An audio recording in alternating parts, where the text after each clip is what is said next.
Olá, muito bom dia para você, muito bom dia para todo mundo. Seja bem-vinda e seja bem-vindo, hein? Tá começando a semana, tá começando o seu AB1 nessa segunda-feira, dia 4 de maio. Então, vamos às informações. Aqui nessa edição, a gente vai trazer todos os detalhes sobre a morte de um idoso de 86 anos, que foi atropelado por uma moto em Gravatá. As imagens mostram aí o idoso tentando atravessar a via local da BR-232 quando foi atingido pela motocicleta. Tá vendo ali a tentativa dele de atravessar? Infelizmente, o idoso não resistiu aos ferimentos. Esse é um dos assuntos do AB1 de hoje. E você vai ver também a violência na região. Infelizmente, um homem foi morto a golpes de faca no sertão. Esse crime aconteceu no município de Inajá, pessoal. E a gente vai falar sobre as investigações desse caso, hein? Daqui a pouco aqui no AB1. Ao vivo com a gente tem Fábio Gomes e Aline Melo. Fábio vai trazer atualizações sobre as chuvas que atingiram o estado nos últimos dias. Mais de 20 municípios decretaram situação de emergência. Fábio, bom dia para você.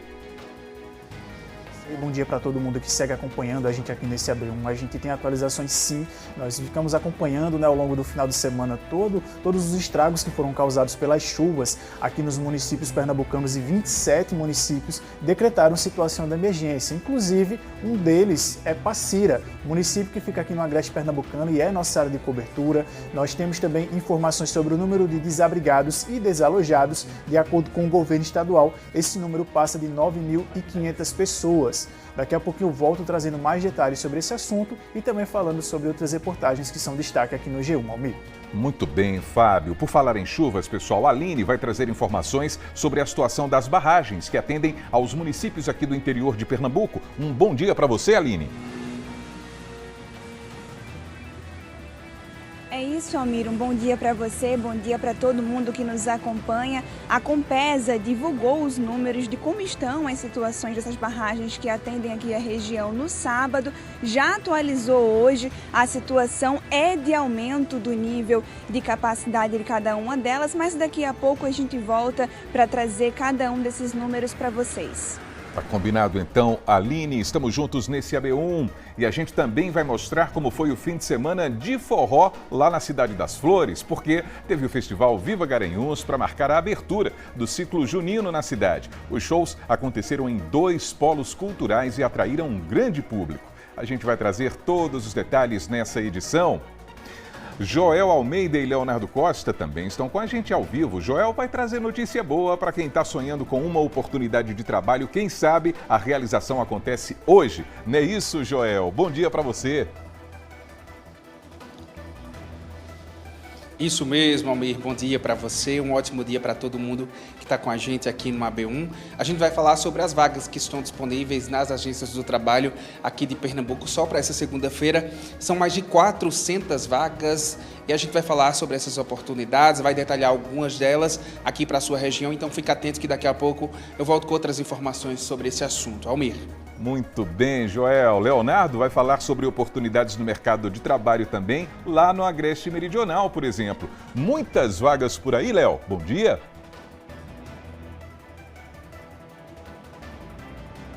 Oi, Almir, bom dia para você, bom dia para todo mundo que está acompanhando a gente na AB1 de hoje, segunda-feira, após Viva Garanhuns. Aí é a oportunidade do povo procurar emprego e tem muita oportunidade aqui em Garanhuns. Mas também eu vou falar sobre uma feira de empregabilidade. Daqui a pouco mais detalhes, viu, Almir? Olha aí, quanta coisa boa para começar bem essa semana. Valeu então, Léo e Joel, estamos juntos. Tudo isso e muito mais a partir de agora, aqui no seu AB1.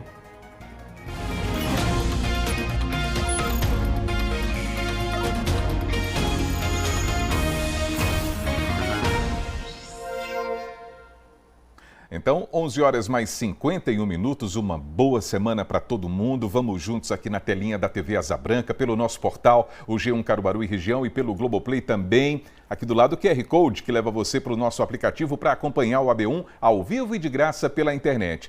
Vamos ver como é que está o clima aqui em Caruaru nesse instante para a gente começar. Olha que imagem bonita, um quadro vivo para você. A previsão do tempo está dizendo que o dia deve ser de sol entre nuvens. O dia está bonito, né? Olha aí, essa tarde de segunda-feira que vai chegar assim, ensolarada também. À noite, o tempo pode ficar parcialmente nublado.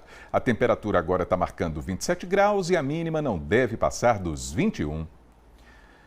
Então a gente começa trazendo o balanço mais recente do governo do estado sobre a situação das cidades após as chuvas registradas nos últimos dias, pessoal. Então bora para a redação porque o G1 tem todas as informações. Não é isso, Fábio Gomes? É isso mesmo, Almir. Muito boa tarde para você, boa tarde para todo mundo que está acompanhando a gente aqui nesse ABU de segunda-feira, começo de semana. A gente traz informações sim, porque desde o final da semana nós aqui no G1 viemos acompanhando a situação das chuvas que atingiram o estado de Pernambuco. Uma dessas atualizações que a gente traz é que o governo informou que 27 municípios decretaram situação de emergência. A maioria desses municípios ficam localizados na região metropolitana do Recife ou na zona da Mata Norte. Porém, o município de Passira, aqui no Agreste Pernambucano, e que faz parte da nossa área de cobertura, aparece nessa lista. Essa medida foi publicada no Diário Oficial do Estado, no último sábado, em uma edição extra, e esse decreto ele busca agilizar a adoção de ações emergenciais, além também de facilitar a solicitação de apoio e recursos junto ao governo federal. Nós também temos um balanço do número de pessoas que foram prejudicadas por conta dessas fortes chuvas. Esse balanço foi divulgado ontem. Segundo o governo, um saldo de 9.540 pessoas estão entre desalojados ou desabrigados, de acordo com a gestão estadual. As equipes, tanto da Defesa Civil como também do governo estadual como um todo, seguem com ações de reconstrução e assistência humanitária para ajudar essas pessoas que estão nessa situação. Estão sendo enviadas máquinas, distribuição de donativos e também apoio a diversos municípios, como por exemplo Goiânia, enquanto o governo também realiza o levantamento desses danos. Infelizmente, desde a sexta-feira, dia 1º de maio, que a gente vem acompanhando, nós tivemos registro de pessoas que perderam a vida por conta de desastres ou também por conta das chuvas. Esses números chegam a 6 pessoas e por conta dessas chuvas, a gente lamenta bastante. E, inclusive, aqui no G1, a gente preparou uma matéria falando sobre o perfil de cada uma dessas pessoas e também o que está sendo feito para auxiliar essas pessoas na reconstrução dessas vidas, dessas pessoas que foram atingidas e também o que é que está sendo feito para auxiliar as pessoas que perderam suas casas, seus bens materiais. E aí, para conferir todas essas informações, é só acessar o G1, Almir. Exatamente, Fábio. A gente segue acompanhando e segue sempre nesse tom de cobrança também, não é, pessoal? Porque todo ano é desse jeito, esse cenário se repete, a gente sabe, está dentro da previsibilidade, ou seja, já tem todo aquele trabalho da APAC que fala sobre a previsão de chuvas, quando essas chuvas são mais fortes, quando são mais leves, enfim, mas o fato é que a gente sabe que vai ter região que vai ser duramente atingida e que as ruas vão ficar alagadas e que vai ter gente no prejuízo, enfim, é um filme que se repete. Por isso que providências precisam ser tomadas. Existem essas medidas emergenciais que são muito importantes, é claro, mas a gente sabe que existem as medidas preventivas também. Essas também precisam acontecer, né, Fábio? A gente vai seguir acompanhando tudo também nessas informações do G1 aqui no AB1. E estou vendo que tem informações no nosso portal sobre um pacote do governo federal para renegociação de dívidas, né? Exatamente, Almir. Esse é o novo Desenrola, o novo Desenrola Brasil. Inclusive, o G1 está fazendo nesse momento a transmissão ao vivo do que é que está sendo discutido com o lançamento desse novo programa. A gente já adiantou algumas informações aqui na nossa reportagem, conforme a apuração do G1. Esse pacote, ele é lançado hoje e ele tem como objetivo, fazer aí a redução do nível de endividamento da população brasileira. Entre os principais eixos desse programa está a renegociação de débitos com bancos e operadoras de crédito, e os termos do novo Desenrola, eles foram definidos após uma série de reuniões entre o governo e representantes do setor financeiro. De acordo com o Banco Central, mais de 100 milhões de pessoas têm pendências com instituições financeiras. De acordo com o presidente Lula, durante um pronunciamento anterior, será possível renegociar dívidas de cartão de crédito, cheque especial, rotativo, crédito especial e também do Fundo de Financiamento Estudantil, FIES, um programa que é muito utilizado por aquelas pessoas que têm aquele sonho de entrar no ensino superior e conseguem esse financiamento estudantil. De acordo com o presidente, os juros serão de no máximo 1,99% ao mês, com descontos de 30% a 90% no valor principal da dívida. O G1 também apurou que esse programa deve abarcar rendas de até 5 salários mínimos, ou seja, cerca de R$ 8.000. No G1 você pode conferir mais detalhes e também acompanhar essa transmissão que está sendo feita em tempo real lá em Brasília, Almir. Muito bem, Fábio. Essas são as primeiras informações de hoje. Daqui a pouquinho você está voltando. Forte abraço para você e até já. Valeu, Almir. Até daqui a pouco. Até daqui a pouco. Agora 11 horas e 57 minutos, com toda essa chuva no estado, a gente fica se perguntando também como é que está o nível das barragens da nossa região, hein? A Aline Melo está chegando ao vivo e vai trazer essas informações atualizadas agora. Uma boa tarde para você, Aline. Boa tarde, Almir. Boa tarde mais uma vez a todos que nos acompanham. A Compesa já tinha divulgado no sábado como é que estava o nível dessas barragens que atendem aqui a região. Divulgou novos números hoje e a atualização é de aumento nas principais barragens aqui das nossas cidades. Por exemplo, a barragem de Jucazinho, que subiu de 2,36% do último sábado para 3,8% da sua capacidade hoje. Ainda segue em situação crítica, mas ainda teve esse pequeno aumento, né? A barragem do Prata também registrou uma alta, passando de 78,82% no sábado para 83,44% da sua capacidade hoje. Já Pedro Moura Júnior permaneceu com 100% da capacidade, ou seja, continua sangrando, Almir. Essas informações a gente vai seguir acompanhando, tem todo um trabalho de monitoramento, por isso que é importante a gente ir atualizando também. Porque quando a gente fala sobre as barragens, né, Aline? Quando a gente fala sobre os mananciais, a gente está falando também sobre abastecimento de água. Então, muito obrigado por essas informações, viu, Aline? A gente segue junto no AB1. E vamos falar sobre mobilidade agora, porque um trecho da PE 145 aqui em Caruaru foi interditado pelo Departamento de Estradas de Rodagem, o DER, hein? Gessé Acioli tem as informações sobre esse assunto para a gente também. Gessé, uma boa tarde para você. Oi, Almir, boa tarde para você, boa tarde para quem está nos acompanhando. Pois é, ontem houve a interdição total no quilômetro 15 da PE 145, ainda no território de Caruaru, com aquele sentido Brejo da Madre de Deus, aquela região de Fazenda Nova, Itaúna. E aí, por que dessa interdição? Por conta de uma ponte que tem o risco de cair. Nas últimas semanas, houve uma mobilização por parte das equipes do Departamento de Estradas de Rodagem, porque o pessoal estava ali comentando sobre o risco da estrutura desmoronar. As cabeceiras da ponte apresentam grandes rachaduras e com o volume das chuvas das últimas semanas, houve também uma piora nessa situação. A equipe técnica do DR tem acompanhado de perto, inclusive instalou uma estrutura para suportar o peso do pavimento da ponte. E aí nós acompanhamos hoje de perto como é que estão os trabalhos por lá. Com essa interdição acontecendo a partir de ontem, o DR deu início a uma construção de um desvio próximo da ponte, para que o fluxo dos veículos permaneçam por lá. Mas a ponte está interditada. Até a construção desse desvio, até o término dessa construção desse desvio, ela vai ficar fechada. A gente conversou com o secretário Pedro Neves, que é secretário de Mobilidade e Infraestrutura do Estado, e ele falou detalhes sobre esses estudos técnicos, sobre o projeto dessa requalificação da ponte e também sobre esse desvio que está sendo construído lá no quilômetro 15 da PE 145. Vamos conferir. A gente no governo do estado tem feito um planejamento ao longo do tempo de todas as pontes em rodovias estaduais. Mas essa aqui a gente teve uma danificação maior agora em razão dessas chuvas que aconteceram durante esse final de semana. A gente verificou uma situação de risco, um risco elevado. Em razão disso a gente resolveu bloquear. Comunicamos e tratamos com as prefeituras municipais aqui da região para que a gente pudesse fazer isso combinado e alinhado. E a gente agora está fazendo um desvio. Esse desvio deve ser encerrado aí dentro de 7 dias, se a gente não tiver um aumento na elevação de chuva que atrapalha a obra. E com esse desvio a gente vai poder dar continuidade no fluxo. Mas por enquanto a gente segue com o quilômetro 15 aqui da PE 145 bloqueado.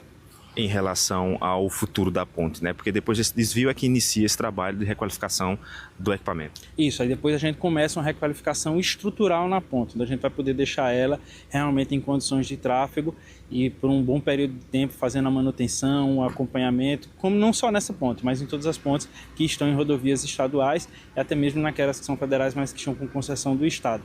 Mas agora é um momento mais emergencial, um desvio para a gente continuar com o fluxo aqui, porque a gente liga municípios que têm uma ligação econômica, social e importante para essa região do Agreste.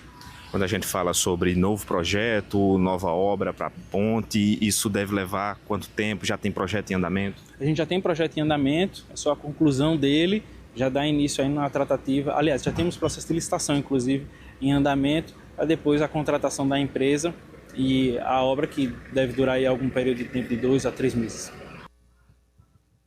Pois é, como o secretário trouxe, né, já tem essa construção desse desvio, tem projeto já em licitação para a requalificação da ponte, mas a gente reforça para os motoristas que costumam passar naquela região, que fica entre as comunidades do sítio Carneirinho e também Caraibeiras, ali Itaúna, nessas proximidades. Para ter acesso à cidade de Brejo da Madre de Deus, os condutores vão precisar pegar outras rotas, como a PE 166, saindo de Belo Jardim, e a 160 na saída de Jataúba, para poder ter acesso a Brejo da Madre de Deus, já que toda aquela região está interditada. Então fica aí a informação para os condutores ficarem atentos. Se vai pegar a PE 145, evita esse trecho, exatamente por conta dessa interdição total. Gessé Acioli para o AB1.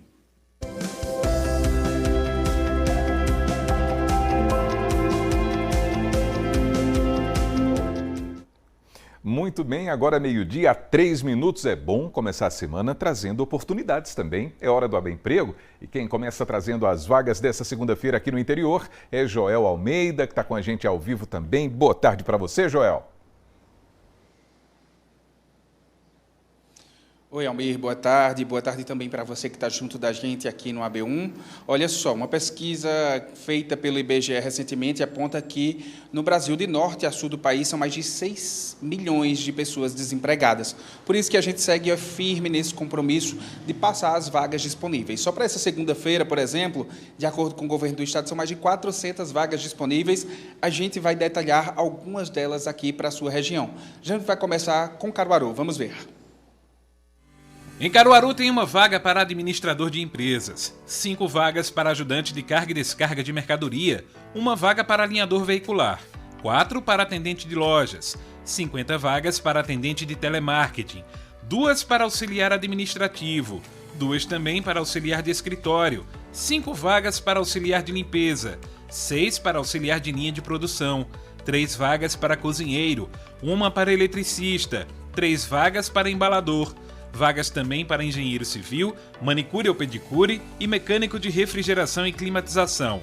2 vagas para motorista carreteiro, 1 para motorista de caminhão guincho pesado, 7 vagas para operador de caixa, 2 para operador de motosserra, 5 para pedreiro, 1 para recepcionista, 2 vagas para servente de obras, 1 para sushi man e 10 vagas para vendedor praçista. Olha aí quantas vagas disponíveis aqui em Caruaru. Só lembrando que você pode procurar essas vagas no site cedep.pe.gov.br ou indo até a agência de trabalho mais próxima. Aqui em Caruaru tem 2 endereços, o Expresso Cidadão, que fica no Caruaru Shopping, e também esse endereço onde a gente está aqui, que fica na Casa do Trabalhador, Rua Floriano Peixoto, número 147, no centro da cidade, mesma rua do CDL, por trás da Prefeitura. O telefone para contato é o 3719-9480, 3719-9480. Vamos falar de outras vagas disponíveis também em outras cidades aqui da região. Eu vou falando aqui, você vai me acompanhando na sua tela, tá bom? Olha só, a gente tem vagas, por exemplo, para Belo Jardim, uma vaga para auxiliar mecânico de refrigeração. Bezerros, também aqui no Agreste, 2 vagas para ajudante de carga e descarga de mercadoria, 3 vagas para armador de ferragens na construção civil, 3 vagas para auxiliar de expedição, 5 vagas para carpinteiro, 2 vagas para motorista de caminhão, 10 vagas para pedreiro, 20 vagas para servente de obras e 5 vagas para vendedor pracista.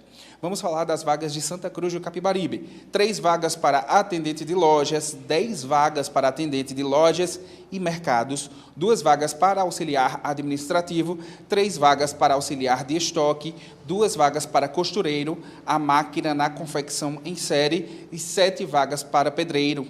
Tem vagas também para servente de obras, 10 vagas, 5 vagas também para técnico de segurança do trabalho e também tem vagas para vendedor interno, são 4 vagas. Essas vagas que a gente trouxe agora são um resumo. Você pode acessar o site cedep.pe.gov.br, que tem todas essas vagas e outras mais na sua cidade, na sua região, tá bom? cedep.pe.gov.br. Essas foram as vagas de hoje, Almir.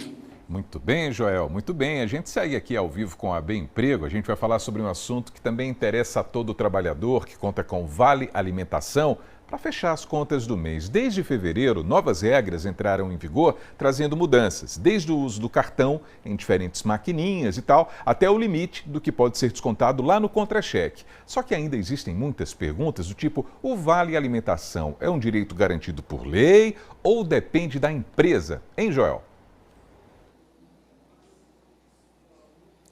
Olha, sobre esse assunto a gente vai conversar agora com o Jurandir Amorim, que está aqui conosco, que é o advogado que a gente convidou. Jurandir, boa tarde para você. E aí, é realmente um direito do trabalhador ou vai depender da empresa? Boa tarde. Boa tarde, Joel. Boa tarde, Almir. Olha, é um direito do trabalhador. Entretanto, tem que se observar o contrato de trabalho, o acordo ou a convenção coletiva ou a política da empresa. Não é um direito para todos os trabalhadores. Tem que analisar com cuidado. Nesse caso, então, fica a cargo da convenção coletiva, é isso? Isso, perfeito. Convenção coletiva ou acordo. Nesse caso, para quem recebe o Vale Alimentação, vem um desconto ali no contra-cheque. Tem limite de quanto vai ser descontado? Vai depender de quanto esse trabalhador recebe? O limite é de 20% do valor que ele vai receber no Vale Alimentação. Se for superior a isso, não pode. O limite é 20%. Para quem recebe Vale Alimentação, uma das perguntas que mais são feitas é: se eu não quiser receber o Vale Alimentação no cartão, eu posso receber um adicional no salário? Ou, para a empresa que quer fornecer esse benefício ali para o trabalhador, mas não quer fazer o acordo com essas operadoras de crédito para dar o cartãozinho ali, pode ser pago em dinheiro? Essa é uma excelente pergunta. Entretanto, o recomendável é que não faça esse pagamento em dinheiro. Por quê? Porque o benefício ele não é salário. E se você não pagar ele no cartão, possa ser que entendam ele como salário. E aí vão ter todos os acréscimos do salário. Tem limite ali para esse valor ele ser creditado por mês para quem tem direito? Não, não tem um limite. O limite vai ser estabelecido de acordo com o seu contrato de trabalho ou com a convenção coletiva. E de data, por exemplo? É geralmente todo quinto dia útil? É junto com o salário? Pode ser pago à parte? Geralmente é pago com o salário. Já vem todo ele creditado e o salário. E para essas pessoas que recebem esse benefício, mudou algumas leis, foram, na verdade, a lei específica que trata sobre Vale Alimentação foi alterada. O que é que mudou na prática? Na prática, mudaram apenas 3 requisitos. Um, que o limite que era descontado, ou seja, que a empresa que estava fornecendo o alimento era de até 15%, hoje é de 3,6%. Os dias que ia receber o mercado, o supermercado, por exemplo, antes era de 30 a 45 dias, hoje é de 15.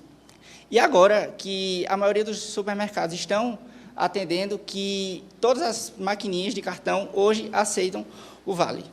Muito obrigado, Jurandir, pelas informações. Conversei com o Jurandir Amorim, ele é advogado trabalhista, explicou para a gente sobre o Vale Alimentação, o famoso VA e VR, um benefício aí muito aguardado pelo trabalhador que tem direito, fica ali esperando todo mês ele ser creditado, porque ajuda bastante nas contas de casa, inclusive dá um fôlego maior para esse trabalhador, porque a gente sabe que a alimentação é um dos gastos que mais pesa no bolso do brasileiro, não é isso, Almir? Eu volto contigo. Exatamente, Joel. Pesa e muito, né? Muito obrigado pelas informações, pelas orientações também. Valeu, Joel. Momento WhatsApp chegando agora. E quem mandou um vídeo pra gente foi a Tânia Maria, que mora no bairro Maurício de Nassau. Ela reclama que após a limpeza que foi realizada na rua dela, foi deixado um monte de entulho, muito mato por lá. Vamos ver? Este mato aqui que vocês estão vendo, faz um mês que está aqui. E os garis limparam os canteiros, pegaram o mato e depositaram aqui do lado desta casa aqui, da moradora daqui, essa casa da esquina aqui. E além do mato, os moradores agora estão colocando lixo doméstico. Ou seja, o serviço não foi feito por completo, pelo que a gente viu nesse vídeo aí. Então a gente entrou em contato com a Secretaria de Serviços Públicos, que informou que a conclusão do serviço está prevista para os próximos dias. E a gente lembra que você também pode participar do Momento WhatsApp, é só gravar um vídeo mostrando o problema aí na sua rua ou no seu bairro e mandar pra gente. O número está aí na tela, não é? 99198-8212. E amanhã tem mais cobrança por aqui. Vamos ter o Minha Comunidade. A gente vai voltar pela terceira vez à Rua Brécia, no bairro São João da Escócia, hein? Olha aí, quem mora por lá reclama muito da falta de calçamento, de saneamento. Enfim, a gente vai ouvir os moradores e cobrar melhorias para esse local da cidade. Agora a gente vai para o intervalo, pessoal. Daqui a pouquinho nós vamos trazer as informações sobre o atropelamento que deixou um idoso morto em Gravatá. Essas são as imagens do momento desse acidente, desse atropelamento. E a gente vai falar também sobre as investigações do crime que foi registrado em Inajá, no Sertão. Olha, um homem foi morto a golpes de faca. Todos os detalhes daqui a pouco aqui no seu AB1. 12h, 12 minutos, a gente volta já.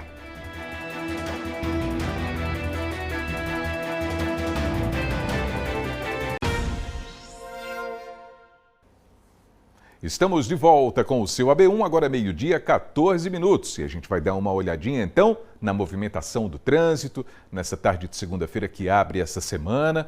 Olha aí, a gente está vendo um pedacinho da Avenida Agamenon Magalhães, nesse cruzamento com a Gonçalo Coelho, e a gente vê alguns veículos que circulam por lá. Do lado esquerdo do seu vídeo, o pessoal que está saindo ali do Maurício de Nassau, rumo a Nova Caruaru, por exemplo, né?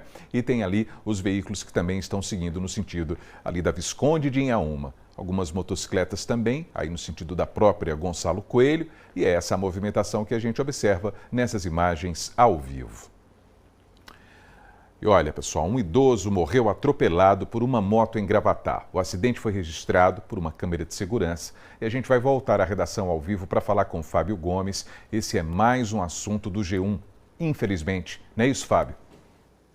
É isso mesmo, amigo. Infelizmente, a gente fala sobre mais uma vida que foi perdida por conta de acidente de trânsito aqui no Agreste Pernambucano. Esse caso ele foi flagrado por câmeras de segurança de um estabelecimento comercial que fica localizado às margens da rodovia, da via local da BR-232. É possível a gente ver o momento em que esse idoso ele é atingido por uma motocicleta que passava pela rodovia. Esse idoso ele tem 86 anos e não teve o nome divulgado pela polícia. De acordo com a PRF, esse acidente aconteceu no trecho do quilômetro 80 e aconteceu na manhã do sábado, mas essas informações só foram divulgadas hoje. Pelas imagens, é possível a gente ver o momento em que esse idoso que utiliza uma camisa azul, ele tenta atravessar a rodovia, ele chega a prestar atenção antes de atravessar, ele espera um veículo passar e, infelizmente, quando ele estava quase chegando ao outro lado, ele é atingido por uma motocicleta. A Polícia Rodoviária Federal informou que foi acionada para esse caso. Quando eles chegaram no local, esse idoso, ele infelizmente já estava em óbito, ele não resistiu aos ferimentos e morreu no local, e o condutor da motocicleta, ele ficou ferido e foi encaminhado para uma unidade hospitalar. O estado de saúde dele não foi divulgado. A Polícia Civil informou que investiga esse caso e a gente tem mais detalhes sobre esse assunto aqui no nosso portal, Almir. É um caso lamentável, não é? Lamentável demais, lamentável, inclusive quando envolve pessoas assim que tentam fazer a travessia, não é? Buscam segurança para isso. Gente com tanta idade, 86 anos, e infelizmente aconteceu esse atropelamento, infelizmente mesmo. E o cenário de violência na região também está presente no G1. Por exemplo, um caso de assassinato que aconteceu lá na cidade de Inajá, não é isso, Fábio?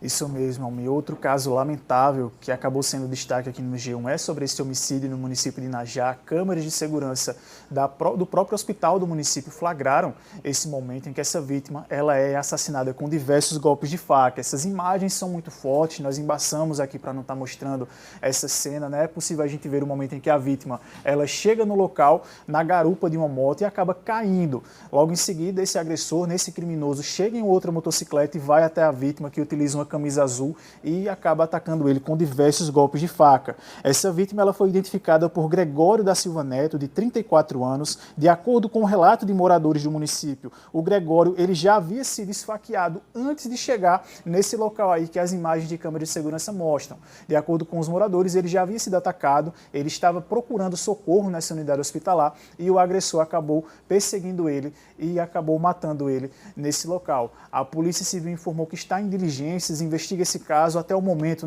a autoria, o nome desse autor desse crime não foi divulgado e a motivação desse crime segue em investigação. A gente segue acompanhando os desdobramentos dessa investigação e a Polícia Civil informou também que o inquérito policial já foi instaurado e que os policiais estão em busca desse assassino. Almir.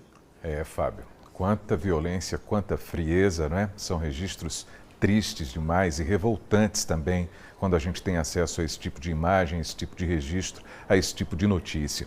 Fábio, ainda assim, obrigado pelas informações de hoje. Você segue aí apurando também os desdobramentos dessas investigações e a gente segue acompanhando tudo no nosso portal. Um bom trabalho para você e até amanhã, Fábio. Obrigado, Almir. Bom trabalho para você também. Um excelente tarde para todo mundo que acompanha a gente e até amanhã. Até amanhã. Agora é meio-dia, 18 minutos. Para suavizar um pouco mais, a gente vai ver imagens ao vivo da Cidade das Flores. A gente vai até o Agreste Meridional para ver como é que está o tempo em Garanhuns. Olha aí, por lá o dia deve seguir assim também, com sol, muitas nuvens, pancadas de chuva agora à tarde e à noite também. A temperatura nesse instante está marcando 25 graus e a mínima deve ficar em torno dos 19 lá em Garanhuns. Imagens ao vivo para você e a gente vai seguindo com o seu AB1.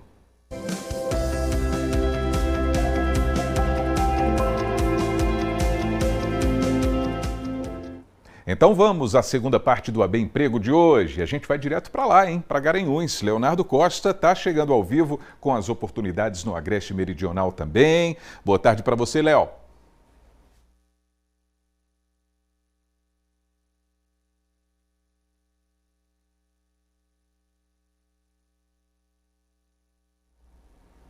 A gente não está conseguindo ouvir o Leonardo Costa, não é? Mas a gente vai organizar essa comunicação com ele para trazer as informações a respeito do cenário de emprego lá em Garanhuns. Mas a gente tem as vagas para conferir agora, nessa segunda parte do AB Emprego. Vamos ver? Em Arco Verde tem uma vaga para vendedor praticista. Em Garanhuns, uma vaga para eletricista, outra para empregado doméstico arrumador, uma para estoquista e outra para pedreiro. Em Serra Talhada, tem uma vaga para assistente administrativo, uma para cozinheiro, outra para motorista entregador, uma para operador de empilhadeira, uma vaga também para recepcionista e outra para vendedor interno. Bom, então oportunidades importantes aqui no AB Emprego para a gente dar uma conferida, não é? Importante falar sobre esse cenário, inclusive a gente vai continuar falando sobre emprego nessa edição do AB1 daqui a pouquinho. E olha, o clima junino já está rolando em Caruaru. E para quem empreende nesse período do ano, as expectativas são muito boas, hein? Veja na reportagem. Maria José é costureira, mas só faz vestidos juninos. Ela diz que foi a única peça que ela quis fazer. Há 10 anos ela faz o São João de muita gente mais colorido e mais feliz. Eu gosto muito do São João, era uma maneira de estar no São João com os vestidos. Aí eu fazia o nome da escala, porque eu vendia outras coisas também. Aí com o tempo fui aumentando. Depois, como eu não pude mais ficar lá no artesanato, no meu ponto, por conta da coluna, não tinha mais condições de ficar lá direto. Aí fiquei em casa só fazendo os vestidos e vendendo na época do São João. Este ano ela começou a confecção dos vestidos com antecedência. Há opções a partir dos 2 aninhos até os juvenis, que custam de R$80 a R$250. A expectativa para este São João está alta. Agora, na época do São João, porque eu vendo tudo. Do ano passado só sobraram 4 vestidinhos. E da época da Copa, tá vendo ali? Esse vestido foi o tecido. Esse ano eu não comprei tecido de Copa, porque eu tinha ainda, só fiz 6 vestidinhos de Copa, não investi em Copa. Porque a expectativa está alta para esse ano. Tá. Assim como Dona Maria José, centenas de outros empreendedores ganham uma grana extra agora no São João. Só para se ter uma ideia, de acordo com a Prefeitura de Caruaru, no São João desse ano devem ser movimentados mais de 700 milhões de reais. Mas esses profissionais não ajudam só na economia, ajudam também a manter viva a tradição do São João Viva. Eu compro coisas para mim, faço viagens, compro coisas para casa. É o São João ajudando o empreendedor, né? É o meu 14º salário. É nesse galpão, no bairro Maria Auxiliadora, em Caruaru, que Dona Mauricélia trabalha fazendo pamonha, canjica e milho cozido. Há 20 anos ela ganha o sustento através das comidas de milho. E no São João, esse faturamento e esse trabalho triplicam. É uma coisa, é uma cultura, né? Caruaru nesse mês de junino, as comidas gigantes, inclui tudo. É muito bom. Mas me tira uma dúvida, a senhora trabalha o ano inteiro vendendo pamonha, canjica e milho, né? Isso, o ano inteiro a gente trabalha. Agora no São João, essa renda, ela duplica, triplica, como é? Triplica. Muito mesmo, é muito procurado. Mês de junho, né, todo mundo quer comidinha junina, né, tradicional é a pamonha. Todo mundo procurado, a gente trabalha muito mesmo. E aí ganha uma grana extra no São João? Isso, uma graninha extra, né? Tem que botar mais gente para trabalhar, para ver se dá conta. Mesmo assim, ainda não dá, porque o pessoal procura muito, a demanda é grande. E foi esse amor pelo São João que uniu ela, Everaldo e Bruna, que são organizadores de 2 comidas de milho conhecidas. Everaldo faz o bolo de milho gigante há mais de 2 décadas. E a filha dele, Bruna, há 5 anos, é responsável pelo pamonheiro, uma tradição mantida por amor. O bolo de milho gigante hoje, sempre eu costumo dizer, não tem só um público, tem seguidores. São pessoas que arregaçam a manga, chegam junto e graças a Deus eu falo que é uma festa feita pelo povo para o povo. É por isso o grande sucesso que o bolo de milho tem durante todos esses anos. Vim do berço, junto dessa cultura, quadrilha, comida gigante, e o pamonheiro gigante nasceu da mesma proposta do bolo de milho, né? Todo mundo sentado próximo da fogueira, e aí, por que não? E eu disse, não pai, vamos pra frente. Como eu não sabia muito, né? Não tinha tanto entendimento, Dona Célia é o braço direito dessa festa, tá aí diretamente focada nas produções, né? Mais de 1000 pamonhas sendo entregue por o nosso 5º ano esse ano.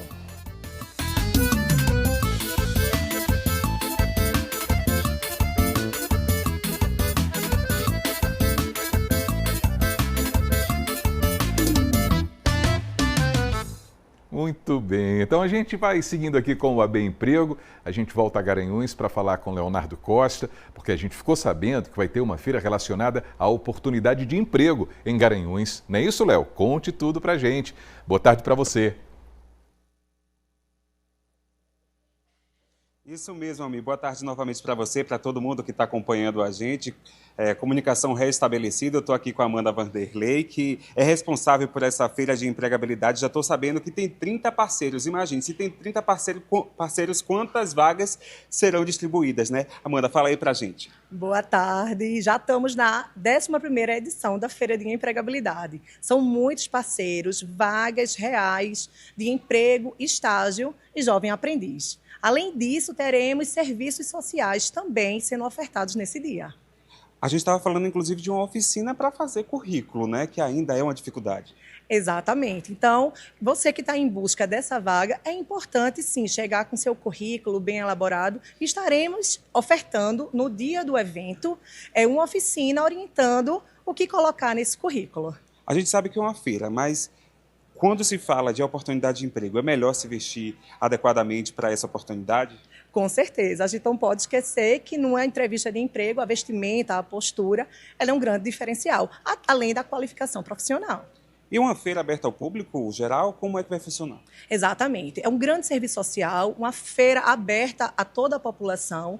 Então, você que é de Garanhuns e região, convidamos vocês para estarem presentes nesse dia. A gente sabe justamente isso, que Garanhuns abraça outros 20 municípios aí. Todo mundo pode participar, né? Exatamente. Aberto ao público, cheguem cedo, serão distribuídas senhas de atendimento e a feira vai acontecer de 9 da manhã até as 13 horas. Qual a importância de uma feira como essa?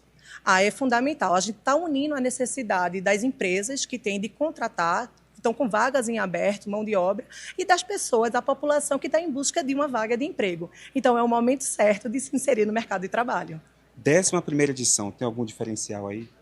Tem sim. Parceiros novos, muitas vagas, então não fique fora dessa. Amanda, muito obrigado pelas informações e eu vou reforçar aqui, né? Vai ser lá no Grau Técnico, o número de contato aí é 87 3025 2420, 8798110 2420, também o WhatsApp. E o Grau Técnico fica na Rua Ernesto Dourado, 196, no bairro Heliópolis. Não tem erro, vai ser das 9 da manhã, no dia 6, até 1 da tarde. Almir, volto contigo.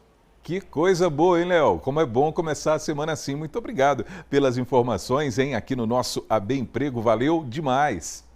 E logo mais às 2h tem o Panorama CBN. Aí a gente vai conversar com a coordenadora da Agência de Emprego do Grau Técnico Caruaru, Carla Lima, que vai rolar um feirão de oportunidades aqui na cidade também. Aí a gente vai falar sobre esse assunto ao vivo. O Panorama começa às 2h na rádio que toca notícia.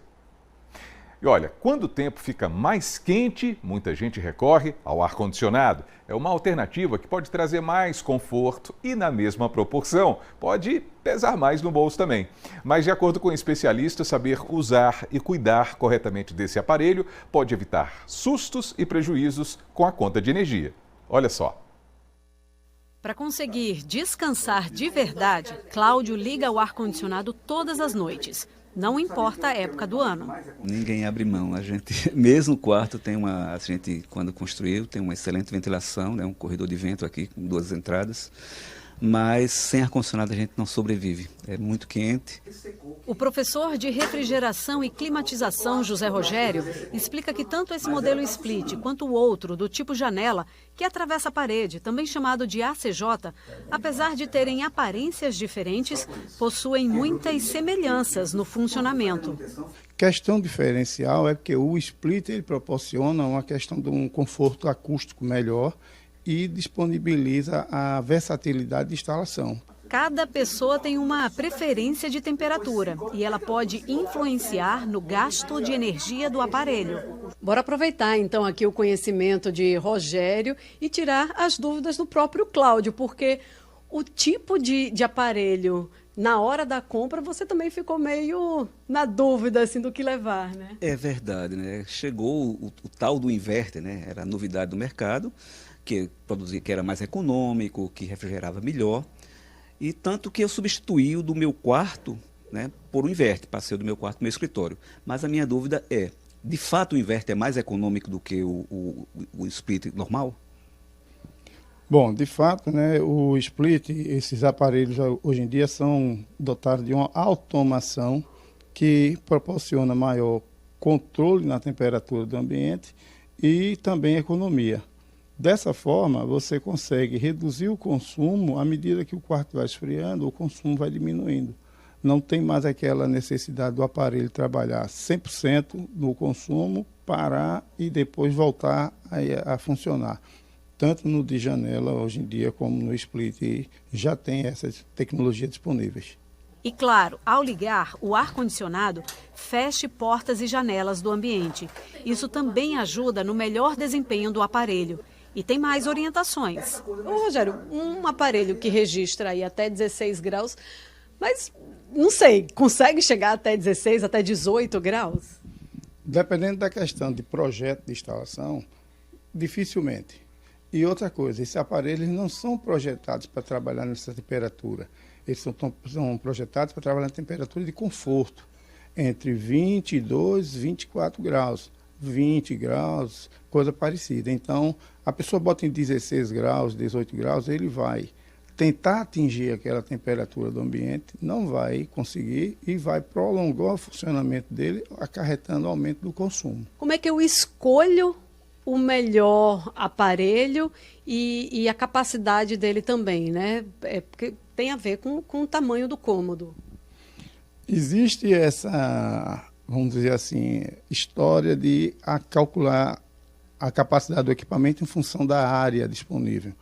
Mas existem outros fatores, principalmente para ambientes de uso corriqueiro ou então no dia a dia, que vão interferir, como iluminação, equipamentos elétricos instalados no ambiente, o tipo de construção, a localização daquele prédio, porque ele pode ser voltado para o nascente ou para o poente, tudo isso interfere na capacidade. Então, é bom sempre consultar um profissional capacitado para fazer o cálculo definitivo de carga térmica para isso.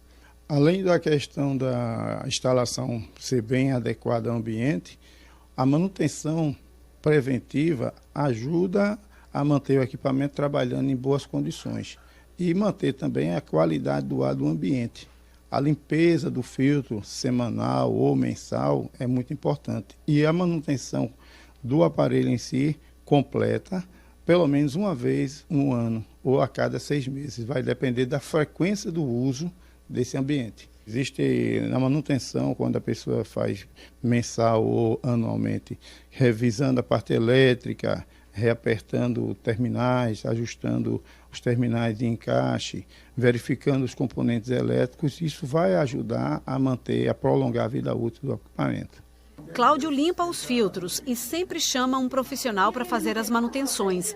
Na deste ano, vai pedir ao técnico para retirar o aparelho da parede, por orientação do professor, que observou a infiltração. Porque você vê sinais de fungo, se tem aqui na frente, deve ter atrás. E o ar-condicionado, o que ele faz? Ele puxa o ar do ambiente, passa por dentro e joga. Então, ele está puxando também o fungo, jogando no quarto. Então a gente vai seguindo com o seu AB1, vamos em frente, porque a gente sabe que a doação de sangue é muito importante e para quem doa existem alguns direitos. Então a Aline Mello está chegando ao vivo com essas informações para a gente. Aline, doar sangue é bom no final das contas para ambos os lados, não é não? Exatamente, Almir. É uma forma que a legislação brasileira encontra de valorizar, reconhecer e também incentivar. A gente está aqui bem em frente ao Hemop Caruaru para conversar com Gisele, que é assistente social aqui no Hemop. Gisele, conta pra gente quais são os principais direitos que muitas vezes o pessoal nem sabe, mas existem para aqueles que são doadores de sangue. Muito boa tarde. Boa tarde. Justamente como você falou, né? Essa questão ela vem para valorizar o doador, que é tão importante, né, para a gente. E aí, quem é doador de sangue tem, sim, benefícios.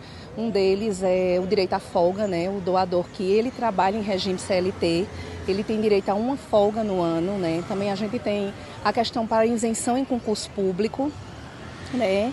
Isenção em concurso público, o atendimento preferencial. Hoje, alguns estabelecimentos já deixam lá identificado que quem é doador de sangue tem o atendimento preferencial.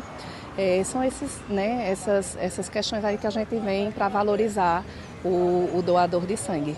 E para ter direito, precisa comprovar de alguma forma, estar dentro de algum critério? Não.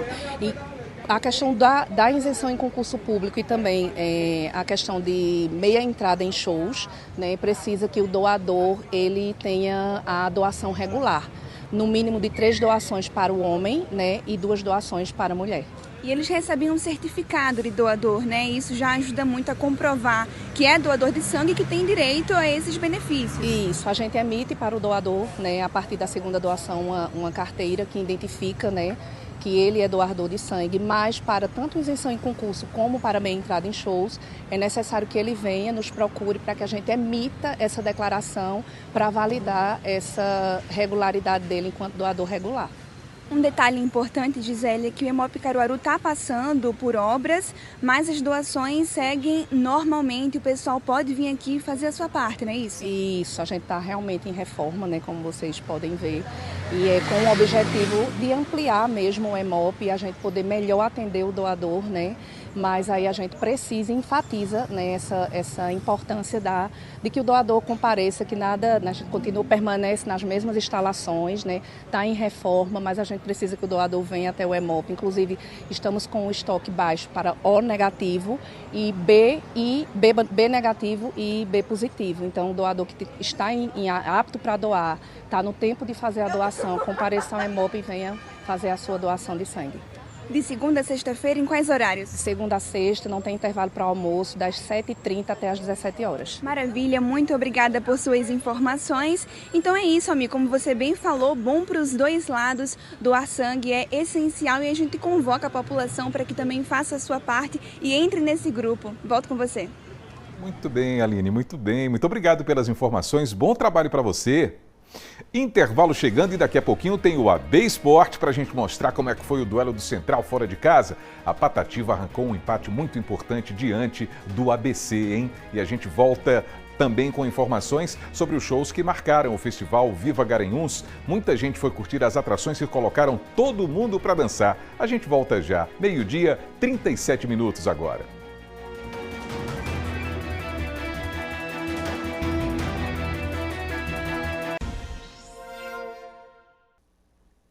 Então o seu AB1 tá de volta, hein? Agora meio-dia, 38 minutos, a gente vai dar mais uma olhadinha no trânsito para ver como é que tá a movimentação. Vamos ver aí imagens ao vivo da rua Armando da Fonte, ali no centro da cidade, para quem está seguindo para o bairro Divinópolis, para o bairro Centenário, para o bairro Maurício de Nassau também. São várias as possibilidades, ó.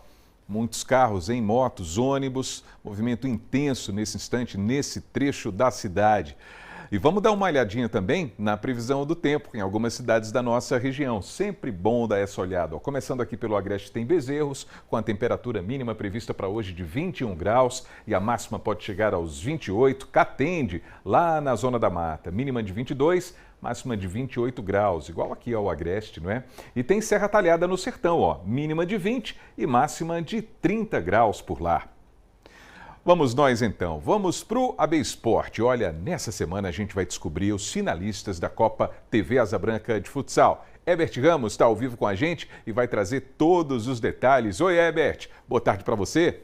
Oi, Almir, boa tarde para você, boa tarde para todo mundo ligado aqui no AB1. 4 times que representam 4 cidades e um único sonho, ser campeão da Copa TV Asa Branca de Futsal. É nesta semana, na quarta-feira, as partidas das semifinais. E temos aqui um resumo sobre a campanha de cada um desses times. A nossa equipe preparou um resumo e você vai conferir aí na sua tela também. A Agrestina foi segundo lugar no grupo D da competição, tem até aqui uma vitória, 2 empates e uma derrota. Eliminou nas quartas de final o atual campeão, Barra FC, então chega com moral para a sequência da Copa TV Asa Branca de Futsal. E vai enfrentar Caruaru, que até aqui na competição tem 3 vitórias, apenas uma derrota, marcou gol em todos os jogos, então um ataque muito potente de Caruaru. E é o time da casa, conhece muito bem aí as quadras de Caruaru, lembrando que todos os jogos acontecem no Sesc Caruaru de forma gratuita para todo mundo acompanhar. Brejo da Madre de Deus é o único time 100% na competição, venceu todos os jogos, 4 vitórias. É também a melhor defesa e o melhor ataque da competição.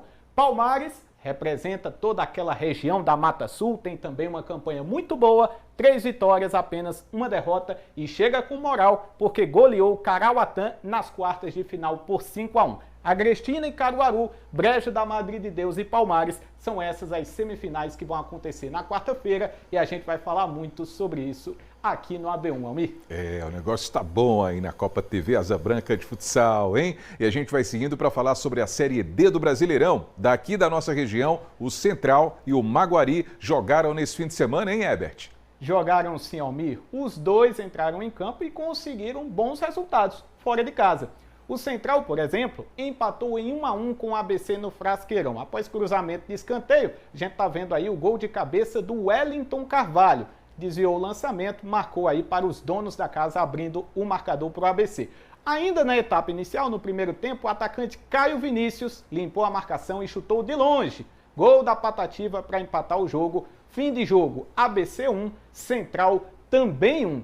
E outro jogo envolvendo aí time da nossa região, esse menos movimentado, foi América e Maguari. Na estreia do técnico Dico Uley, o Maguari segurou um bom resultado lá em Natal, capital do Rio Grande do Norte.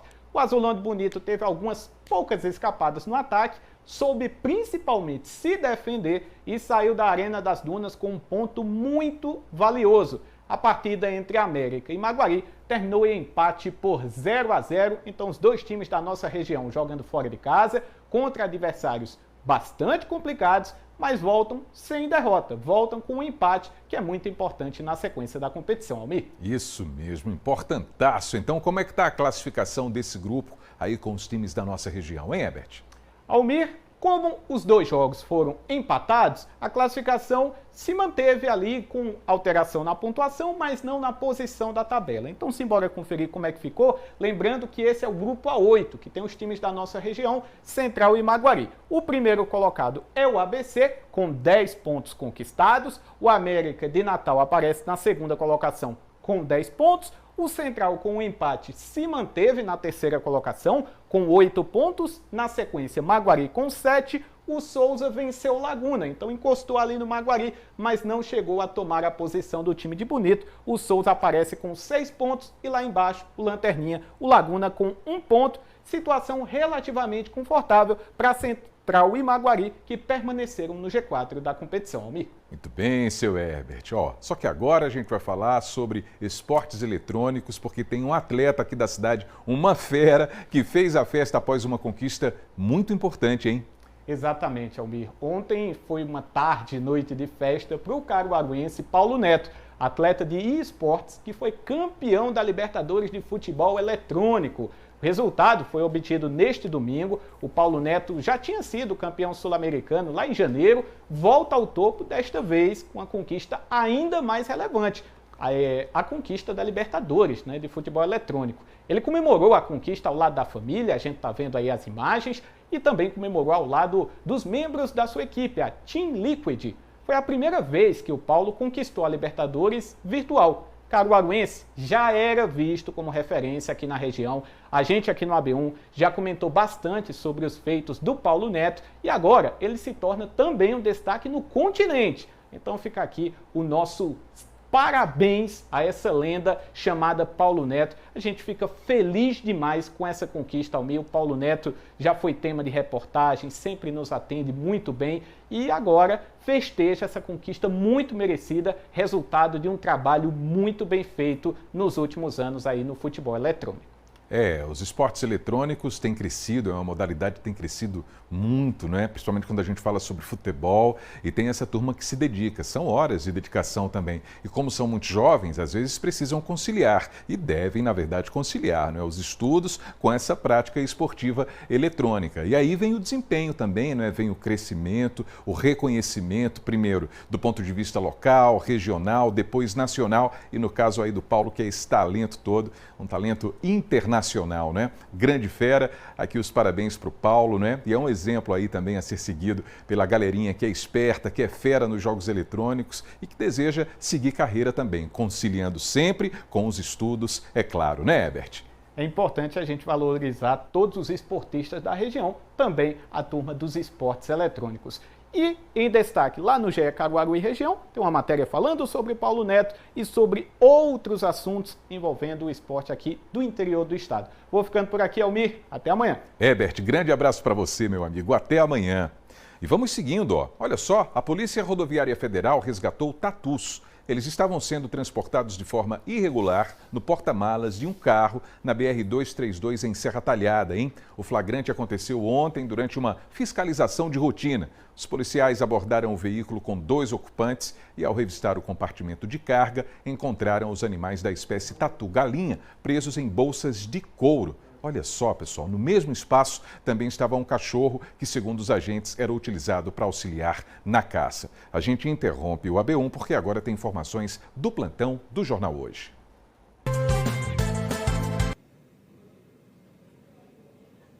E atenção, um avião de pequeno porte bateu num prédio agora há pouco em Belo Horizonte. Bombeiros estão no local. As primeiras informações são de 4 pessoas estariam a bordo desse pequeno avião. Você está vendo as imagens logo depois do choque. O Globocop flagrou o momento da queda e do choque com o prédio. Você está vendo aí, esse momento, o avião faz uma curva para a esquerda, aí, olha só, bateu no alto do prédio e caiu no estacionamento. As primeiras informações são de que havia 4 pessoas a bordo. A gente vai para lá saber as informações com o repórter Guilherme Pimenta. Guilherme, é com você.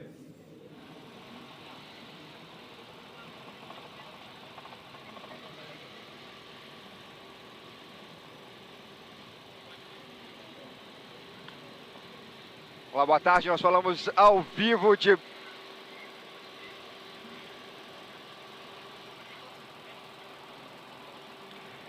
Olá, nós falamos ao vivo de Belo Horizonte. Boa tarde para você, boa tarde a todos. Você vê imagens ao vivo do Globocop mostrando a aeronave monomotor que atingiu a fachada de um prédio logo após a decolagem do aeroporto da Pampulha, em Belo Horizonte. Essa aeronave, segundo o Corpo de Bombeiros, estava ocupada pelo piloto e mais 3 passageiros.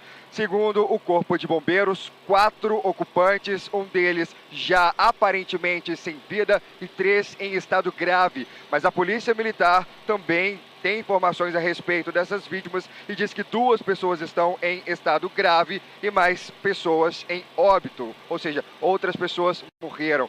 Imagens do Globocop mostram pra gente que há uma mancha grande no estacionamento de um supermercado vizinho a esse prédio. Essa mancha é a mancha de combustível, aeronave que acabava de decolar do aeroporto da Pampulha, portanto, com o tanque ainda cheio. Essa aeronave atingiu a fachada do prédio e, na sequência, tombou, caindo nesta posição que nós estamos vendo neste momento. Nós temos imagens recuperadas que mostram o momento do encontro, do choque entre a aeronave e o prédio. Essas imagens foram feitas pelo cinegrafista Kleiner Moraes aqui do Globocop, que mostraram exatamente o momento do impacto. Então você consegue conferir, olha só, o momento em que a aeronave perde ainda mais altitude e atinge a fachada do prédio.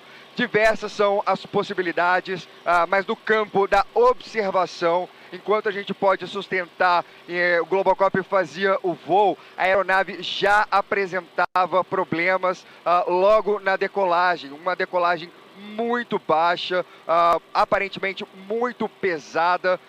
O piloto chegou a comentar com a torre de controle do aeroporto da Pampulha que estava com problemas para poder conseguir altitude, ofereceu, teve a torre de controle ofereceu o retorno imediato e prioritário para essa aeronave, mas o piloto aparentemente não tinha condições de fazer esse retorno, já que ele não tinha altitude.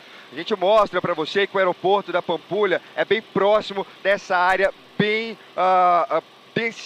densa, com a quantidade de prédios altos aqui, Então isso acaba atrapalhando um pouco a margem de manobra que o piloto tinha para fazer, já que ele não conseguiu grande altitude. Você vê imagens, então, olha só, da pista do aeroporto da Pampulha para o local do acidente. São poucos os quilômetros que separam, essa trajetória feita pela aeronave. Você vê também nas imagens do Globocop a quantidade de agentes de segurança pública e de saúde para tentar fazer o socorro a essas pessoas. Aparentemente 4 pessoas estavam na aeronave no momento da queda. Aeronave que estava com certificado de navegação válido, de aeronavegabilidade válido em dia, uma aeronave do ano de 1979, seu ano de fabricação. Os bombeiros no local tentando então fazer o socorro às vítimas nesse momento. Imagens impressionantes registradas pela nossa equipe, pelo Globocop, no momento certeiro da queda desse avião monomotor que saiu do aeroporto da Pampulha.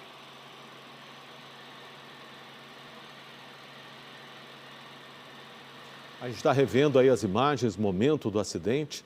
Você viu aí, e pelas explicações da nossa equipe, o avião estava bem baixo mesmo, acertou ali na ponta lá do prédio e caiu no estacionamento, está ali sobre o muro, está uma movimentação muito grande na região para tentar localizar essas vítimas. Informações do aeroporto da Pampulha é que o avião fez mesmo a decolagem de lá. Mais detalhes vão sair daqui a pouco, nossas equipes estão acompanhando tudo e você vai ver, olha só, agora imagens de baixo ali, da movimentação dos bombeiros, das equipes que tentam chegar ali onde está o avião. A área está toda isolada aquela área e os bombeiros policiais estão trabalhando ali naquela região para localizar as vítimas. As primeiras informações são de que 4 pessoas estavam a bordo. Você vê novamente o momento do choque do avião. Ele faz a curva e se choca no topo do prédio, caindo no estacionamento sobre o muro do prédio. A cobertura completa você vai ver no Jornal Hoje. Qualquer nova informação, a gente pode voltar a qualquer momento. Agora, meio-dia, 53 minutos, a gente retoma o AB1. E o fim de semana foi de muito forró, lá na Cidade das Flores, hein? O festival Viva Garanhuns marcou a abertura do ciclo junino na cidade. Os shows foram realizados em 2 polos culturais e atraíram um grande público. Veja.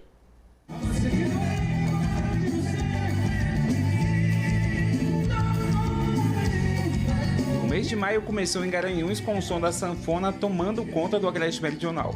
Tinha gente de todo lugar, grupos de amigos e famílias inteiras para aproveitar o forró. Todo mundo aproveita, vem todo mundo, muitos lugares, né? Você também não veio sozinha hoje? Não. Veio com quem? Conta aí pra gente. Vem com Fabiana, seu Adilson, amiga de Fabiana, e ainda tá faltando chegar gente. Vai chegar mais gente ainda? Com certeza. Os portões precisaram ser fechados diante da multidão que ocupava cada espaço da Praça Mestre Dominguinhos. Não era apenas uma plateia, era uma comunidade que se reconhece em cada letra. Jonatas tem apenas 15 anos e já é apaixonado pelo forró. É a tradição do Nordeste, com certeza, né? Tô esperando também minha namorada para dançar um pouco forró com ela, que não pode faltar, né? E tem que aproveitar a noite toda, o fim de semana todo ainda? Com certeza, eu já vim quinta, pro meu eu vim amanhã também, só que segunda tem aula, então não vou conseguir vir. E tem alguma banda que você mais gosta assim de forró? Desejo de Menina. A última, né? A última, o melhor sempre fica pro final, né? E vocês vão ficar até o final, então? Com certeza, vou ficar até de madrugada, até terminar. Há 10 anos esse palco nascia para honrar o legado de Dominguinhos em sua terra natal. Hoje o evento ganhou maturidade e se consolidou como um dos principais de abertura do São João em Pernambuco. A celebração pelos 10 anos do festival reuniu artistas que movem multidões e tocam fundo no coração do público, como o cantor Batista Lima e a banda Seu Desejo.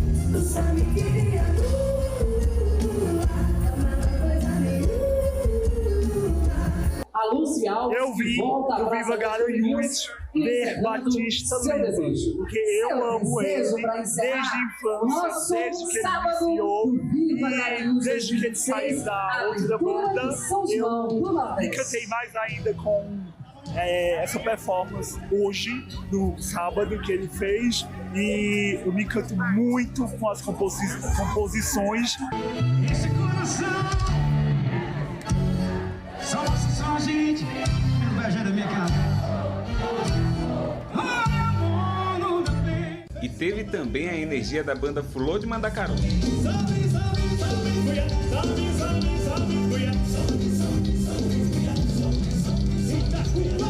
O som da sanfona silencia na praça, mas o ritmo permanece no passo de quem se despede da festa. Com o fim desta edição histórica, Garanhuns agora guarda o fole e já projeta as celebrações de 2027. Mais bonita,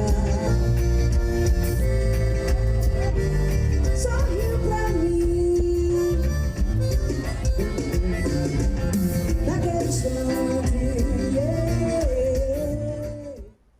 Coisa boa, hein? É assim, ó. Viva Garanhuns! Bom, o seu AB1 dessa segunda-feira está terminando agora, mas a gente marca um novo encontro para amanhã, 11h45, se Deus quiser. Um grande abraço para todo mundo e até lá, pessoal!